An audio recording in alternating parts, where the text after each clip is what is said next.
د نبی علیه الصلاۃ والسلام څلور لوریانې وې.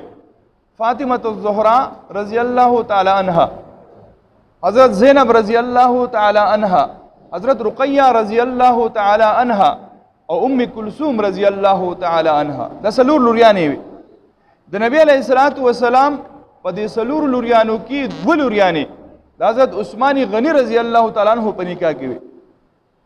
د دې وجنا ما تاسو ته مخکې عرض وکړو چې د عثمان ذنورین، دا ذنورین چې ورته ویل کېږي، ذنورین مطلب دا دی دوه نورونو والا، یعنی د نبی علیه الصلاۃ والسلام دوه بچیان، دوه لوریانې دا د په نکاح کې وې.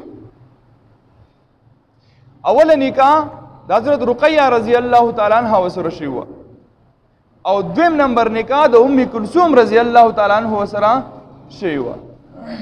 دی وجنه ته ذنورین ویل کېږي. دسی یو امتی نه دی تیر شوی، د آدم علیه السلام نه والا او د نبی علیه السلام د امته پورې دسی یو امتی نه دی تیر شوی چې دومره خوش نصیب وي چې د هغه په نکاح کې د نبی دوه لوریانې. دا ډېر غټ سعادت دی.